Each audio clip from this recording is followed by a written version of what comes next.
नमस्कार, जय हिंद विद्यार्थियों। स्वागत है आप सभी का आपके अपने यूट्यूब प्लेटफॉर्म उदय एजुकेशन में। आज के इस वीडियो में बात करेंगे अर्धवार्षिक परीक्षा 2025-26 की दृष्टि से इम्पोर्टेंट कक्षा 8वीं के हिंदी विषय के पेपर के बारे में, जो कि आपके आने वाले अर्धवार्षिक परीक्षा की दृष्टि से महत्वपूर्ण रहने वाला है। विद्यार्थियों, आपके एग्ज़ाम है वो 20 नवंबर से चालू हो रहे हैं। ऐसे में ये पेपर आपके लिए एक रामबाण साबित होने वाला है। चलिए पहले प्रश्न की ओर बढ़ेंगे। मैं फटाफट अंदाज में बिल्कुल 3 से 4 मिनट में ये पेपर आपको बताने वाला हूँ। पहला प्रश्न है कि लेखक बदलू को कहा करता था। तो लेखक बदलू को बदलू काका कहा करता था। ऑप्शन स रहेगा इसका सही आंसर। दूसरा है लेखक को बस लग रही थी दयनीय, खराब, जर्जर, टूटी फूटी। इसका आंसर क्या होगा आप कमेंट करके बताइए। प्रश्न 2 और अ ब स द जो भी है वो आप लिखिए। तीसरा प्रश्न है दीवाने भीख मंगू की दुनिया में क्या लुटा कर जाते हैं। तो प्यार लुटा कर जाते हैं। ऑप्शन स रहेगा इसका सही आंसर। अगला है पांखों शब्द का अर्थ है। तो पांखों शब्द का अर्थ होता है पंखों, यानी पंख होते हैं उसे पंखों कहा जाता है। तो ऑप्शन स इसका सही आंसर रहेगा।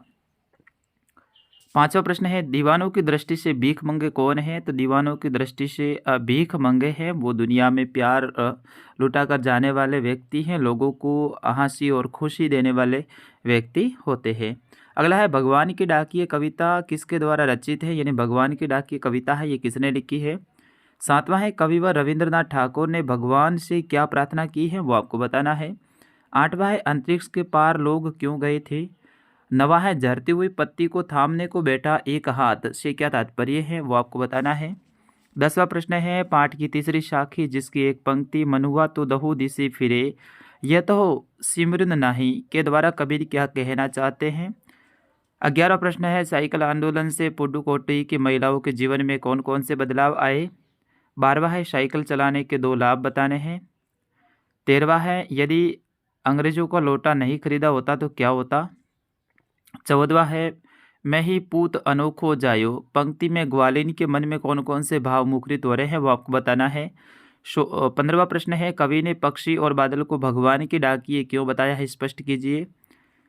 16वां है कवि ने अपने आने को उल्लास और जाने को आंसू बनकर बह जाना क्यों कहा है। 17वां प्रश्न है मशीनी युग से बदलू के जीवन में क्या बदलाव आया।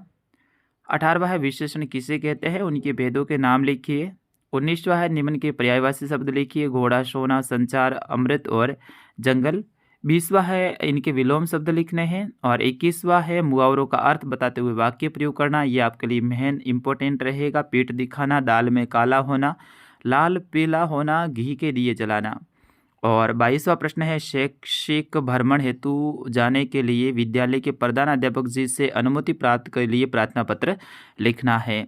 यहाँ पर टीसी के ऊपर भी आप याद कर लीजिए, दोनों में से एक आने की पूरी संभावना रहेगी। और अंतिम प्रश्न है एक विषय के ऊपर आपको निबंध लिखना है, बाल विवाह अभिशाप, बेटी बचाओ बेटी पढ़ाओ, विद्यार्थी जीवन में अनुशासन। तो इनमें से किसी एक के ऊपर आपको निबंध लिखना है। तो फिलहाल विद्यार्थियों इस वीडियो में इतना ही, मिलेंगे अगले पेपर के साथ। तब तक आपके अपने सर उदय सर को दीजिए अनुमति। नमस्कार, जय हिंद, वंदे मातरम।